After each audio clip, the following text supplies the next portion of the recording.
Hello friends, welcome back to my channel. आज मैं आपको हाइबरनेट फ्रेमवर्क के बारे में बताने जा रहा हूं, तो प्लीज़ इस वीडियो को लास्ट तक ज़रूर देखना। बट उससे पहले मैं JDBC के बारे में भी बताऊंगा, क्योंकि पहले हम JDBC का यूज़ करते थे और JDBC API है। API मतलब एप्लीकेशन प्रोग्रामिंग इंटरफेस है, जिसमें लाइब्रेरीज़ हैं JDBC की।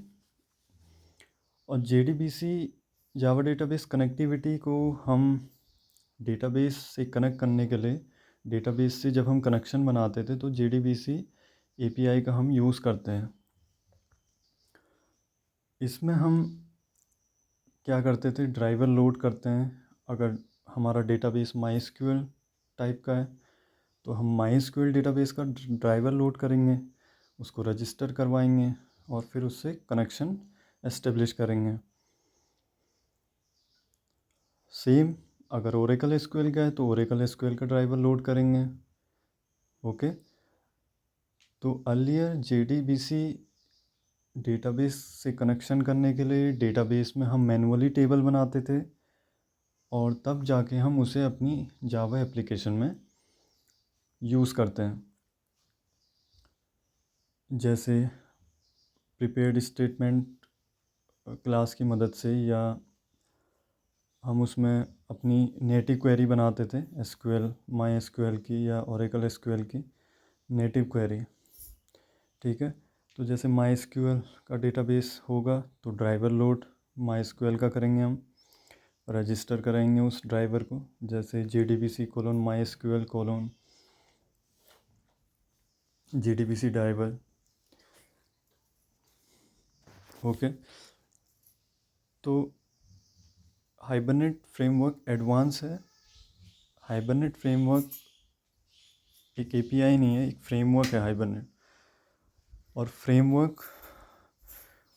इस फ्रेमवर्क में ORM टूल, जो कि ऑब्जेक्ट रिलेशनल मैपिंग बोलते हैं जिसको, ORM बेसिकली आपको जावा ऑब्जेक्ट्स को मैप कराएगा डेटाबेस से। Okay, so Hibernate framework maps Java objects to database.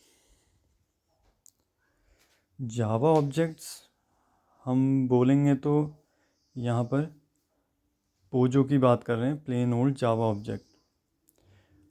Pozzo हम क्रिएट करते हैं। अब पोजो कैसे क्रिएट करते हैं?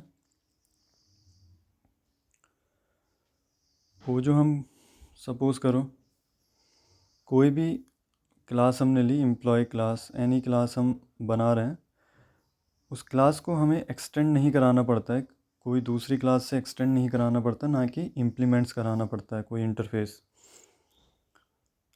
और उस क्लास में हम अपने फील्ड्स बनाते हैं, प्राइवेट हो, डिफ़ॉल्ट हो, पब्लिक हो, और उन पैरामीटराइज कंस्ट्रक्टर बनाते हैं, या डिफ़ॉल्ट कंस्ट्रक्टर है और उनके फील्ड्स के गेटर सेटर्स हो गए, गेट मेथड और सेट मेथड। तो ये एक पोजो की डेफिनेशन है। ओके, तो पोजो जो जावा ऑब्जेक्ट है उसको हमको डेटाबेस में स्टोर कराना पड़ता है, तो वो काम ORM यानी कि object relational mapping tool, ORM tool काम करता है। ओके, तो यहाँ तक आप समझ गए होंगे कि हम बेसिकली काम क्या करना चाह रहे हैं। JDBC हो या हाइबरनेट फ्रेमवर्क हो, इनकी मदद से हम डेटाबेस से कनेक्शन इस्टेब्लिश करवा रहे हैं। और हाइबरनेट में हमें डेटाबेस में टेबल क्रिएट करनी पड़ रही है, बट मैनुअली नहीं, automatically that ORM tool will create the tables.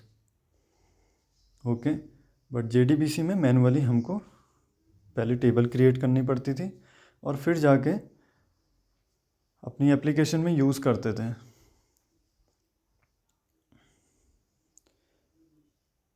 और हाइबरनेट का एक फ़ायदा कि HQL होता है, हाइबरनेट क्वेरी लैंग्वेज, जिसके खुद का फॉर्मेट होता है हाइबरनेट क्वेरी लैंग्वेज का। अगर इन फ्यूचर डेटाबेस चेंज होता है MySQL से Oracle SQL, तो पूरा क्वेरी में चेंजेस, एप्लीकेशन में चेंजेस होंगे क्वेरी में।